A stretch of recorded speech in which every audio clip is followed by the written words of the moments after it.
আজকে কার্বোহাইড্রেট এবং তার ক্লাসিফিকেশন সম্বন্ধে জানবো। তাহলে কার্বোহাইড্রেটের জেনারেল ফর্মুলা হচ্ছে CnH2nOn। কার্বোহাইড্রেটকে দুভাগে ভাগ করা, একটা হচ্ছে সিম্পল কার্বোহাইড্রেট এবং আরেকটা হলো কমপ্লেক্স কার্বোহাইড্রেট। সিম্পল কার্বোহাইড্রেট যেখানে শুধুমাত্র কার্বোহাইড্রেট ইউনিটটাই থাকবে, আর ওই কার্বোহাইড্রেট ইউনিটের সাথে যদি প্রোটিন বা লিপিড অ্যাটাচ থাকে তখন সেটাকে বলবো কমপ্লেক্স কার্বোহাইড্রেট। তার এক্সাম্পল কি? Glycoprotein, প্রোটিওগ্লাইকেন and glycolipid. এরপরে চলে আসে এই যে সিম্পল কার্বোহাইড্রেটকে তিন ভাগে ভাগ করা হয়, monosaccharide, oligosaccharide and polysaccharide. Monosaccharide মানে মনো মানে সিঙ্গেল, যেখানে সিঙ্গেল কার্বোহাইড্রেট ইউনিট থাকবে। কি কি মনোস্যাকারাইড হয়? Glucose is a monosaccharide, fructose is a monosaccharide and galactose is a monosaccharide. তাহলে এই যে মনোস্যাকারাইড এগুলো মিলে মিলে তাহলে কি তৈরি করবে? আমার অলিগোস্যাকারাইড তৈরি করবে, এবং অলিগোস্যাকারাইড গুলো মিলে কি তৈরি করবে? পলিস্যাকারাইড তৈরি করবে। এরপর যেমন তারা ডাইস্যাকারাইড, দুটো মনোস্যাকারাইড অ্যাটাচ হয়ে কি তৈরি করে? ডাইস্যাকারাইড। ডাই মানে হচ্ছে দুই বা টু। যেমন তাহলে ডাইস্যাকারাইড এক্সাম্পল তোমাদের জানতে হয়, যেমন গ্লুকোজ প্লাস গ্লুকোজ যদি একসাথে দুটো ইউনিট মিশে থাকে তাহলে যে ডাইস্যাকারাইডটা তৈরি করবে সেটা হলো ম্যালটোজ বা আইসোম্যালটোজ। গ্লুকোজের সাথে ফ্রুক্টোজ যদি অ্যাটাচমেন্ট হয়ে যে ডাইস্যাকারাইড তৈরি করবে সেটা হলো সুক্রোজ। এবং গ্লুকোজের সাথে গ্যালাক্টোজের মিশ্রণে যে ডাইস্যাকারাইডটা তৈরি হবে তার নাম হলো ল্যাকটোজ। এরপর এই ল্যাকটোজ সম্বন্ধে তোমাদের জানতে হয়। এই যে গ্লুকোজ এবং গ্যালাক্টোজ মিলে যে ল্যাকটোজ তৈরি করছে, অর্থাৎ এই গ্লুকোজ এবং গ্যালাক্টোজের মধ্যে কি বন্ড রয়েছে? বিটা 1,4 বন্ড রয়েছে। এরপর তোমরা সেলুলোজের নাম শুনেছো। সেলুলোজ কোথায় থাকে? উদ্ভিদের দেহে থাকে সেলুলোজ বা প্ল্যান্ট সেলে থাকে। আমাদের বডি কিন্তু সেলুলোজকে ডাইজেস্ট করতে পারে না, অর্থাৎ আমরা যখন শাক জাতীয় খাবার খাই, সেই শাক যখন আমাদের কোলনে যায়, যেহেতু সেটা হজম হয় না, ওই কোলন থেকে কি করে? ইট অ্যাট্রাক্ট দ্য ওয়াটার। এবার ওয়াটার যদি অ্যাট্রাক্ট করে তাহলে যে স্টুলটা তৈরি হবে সেই স্টুলটা ডেফিনেটলি কি হার্ড হবে না, সেমি সলিড হবে। তার মানে সেলুলোজ কিন্তু আমাদের কনস্টিপেশনের ট্রিটমেন্টে হেল্প করে। এরপর হচ্ছে আমাদের একটা এনজাইম থাকে ল্যাকটেজ এনজাইম, যে যে কি করে? এই ল্যাকটোজকে ব্রেকডাউন করে গ্লুকোজ এবং গ্যালাক্টোজে কনভার্ট করে দেয়। অর্থাৎ ল্যাকটেজ হলো এমন একটা এনজাইম যেটা কিন্তু বিটা লিঙ্কেজ যে বন্ডটা ছিল দুটো ইউনিটের মধ্যে, সেই বিটা লিঙ্কেজ বন্ডটাকে ব্রেক করে দেয়। এখন প্রশ্ন হচ্ছে এই ল্যাকটেজ এনজাইম যদি না থাকে তাহলে ডেফিনেটলি কি হবে? আমরা যখন ল্যাকটোজ খাবারটা খাবো ওই ল্যাকটোজকে আর ব্রেকডাউন করতে পারবে না। ব্যাপারটা বোঝা গেছে? তাহলে ল্যাকটোজ যদি ব্রেকডাউন না হয় তাহলে কি হবে? তো আমরা এই এই এক্সাম্পলটা এখানে আমরা দেখে নিই। তাহলে এটা রয়েছে আমার ইন্টেস্টাইন। এখানে দেখো গ্লুকোজ এবং গ্যালাক্টোজের বন্ড রয়েছে, অর্থাৎ এটা হলো একটা ল্যাকটোজ। এবার এই ল্যাকটোজ থেকে ব্রেকডাউন করে দেখো এখানে একটা এনজাইম রয়েছে ল্যাকটেজ এনজাইম। এই ল্যাকটেজ এনজাইম ব্রেকডাউন করে দেখো গ্লুকোজ এবং গ্যালাক্টোজে কনভার্ট করে দেয়। এখন প্রশ্ন হচ্ছে এই ল্যাকটেজ এনজাইম যদি না থাকে তাহলে কি হবে? এই ল্যাকটোজ আর কনভার্টেড হতে পারবে না, তার ফলে কি হবে? ইন্টেস্টাইনে ল্যাকটোজটা থেকে যাবে। ইন্টেস্টাইনে যদি ল্যাকটোজ থেকে যায়, ইন্টেস্টাইনে কি আছে? আদার মাইক্রো অর্গানিজম রয়েছে। সেই আদার মাইক্রো অর্গানিজম এই ল্যাকটোজের উপর কাজ করে হাইড্রোজেন এবং মিথেন তৈরি করবে। এবং হাইড্রোজেন এবং মিথনের অ্যামাউন্ট যদি আমাদের ইন্টেস্টাইনে বেড়ে যায় সেটা কি করবে?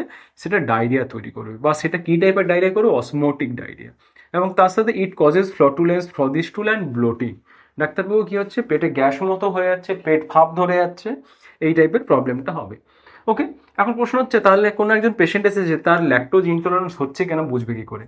তাহলে এই সমস্যাটা কখন হবে? যখন পেশেন্ট ল্যাকটোজ জাতীয় খাবার খাবে। তাহলে এই ল্যাকটোজ কোন খাবারে থাকে?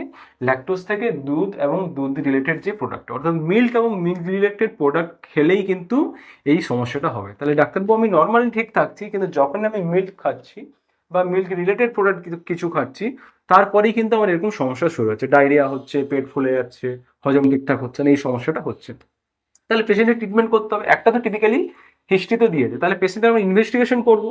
তাহলে কীভাবে ইনভেস্টিগেশন করবো? ডেফিনেটলি তাহলে আমাকে চেক করতে হবে এই যে হাইড্রোজেন এবং মিথেনের অ্যামাউন্ট ইন্টেস্টাইনে বেড়ে গেছে কিনা। সেটা আমরা কীভাবে চেক করবো? তার জন্য আমরা করবো methane and hydrogen breath test. Okay, এবং তার সাথে আমরা স্টুল অ্যাসিডিটি টেস্টও করতে পারি, কারণ হাইড্রোজেন মিথেন যদি বেড়ে যায় তাহলে কি হবে? স্টুলের অ্যাসিডিটিটা চেঞ্জ হয়ে যাবে। So we can detect the lactose intolerance of that patient. আর কি হতে পারে? তাহলে স্টুলের যদি পিএইচ চেঞ্জ হয়ে যায়, ওই স্টুলটা যে অ্যানাল এরিয়া রয়েছে ওই এরিয়া থেকে কিন্তু ইচিং করতে পারে বা এক্সকোরিয়েশন করে দেয়, এটাও একটা টিপিক্যাল সিমটম থাকে।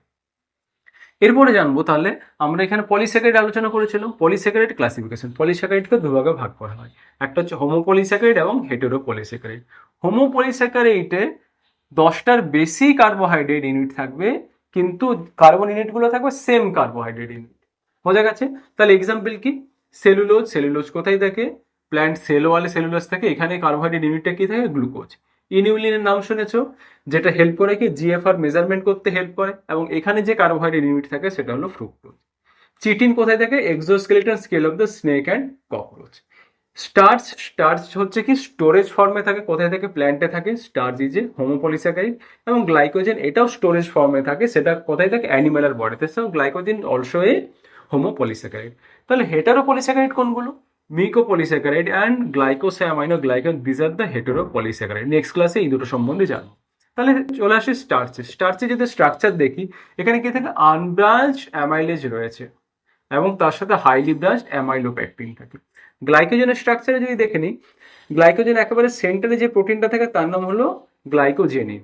এবং এর সাথে দেখো একটা স্ট্রেট কার্বোহাইড্রেট ইউনিটগুলো রয়েছে, 11 থেকে 13টা কার্বোহাইড্রেট ইউনিট থাকে বা গ্লুকোজ ইউনিট থাকে। This are link by the alpha 1,4 bond.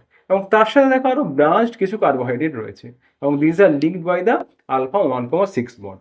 তাহলে গ্লাইকোজেনটা কোথায় স্টোর হয়ে থাকে? অ্যানিমেলের লিভারে অ্যান্ড মাসেলে কিন্তু গ্লাইকোজেনটা স্টোর হয়ে থাকে। বুঝতে পেরেছো? তাহলে এরপর আর দুটো বেসিক জিনিস জানবো। স্টুল অ্যাসিডিটি টেস্ট কার জন্য করা হয়? ল্যাকটোজ ইনটলারেন্সের ক্ষেত্রে। মিথেন ব্রেড টেস্ট করা হয় ল্যাকটোজ ইনটলারেন্সের ক্ষেত্রে। এবং সিলিং টেস্ট করা হয় B12 ম্যাল অ্যাবজর্পশন হচ্ছে কিনা।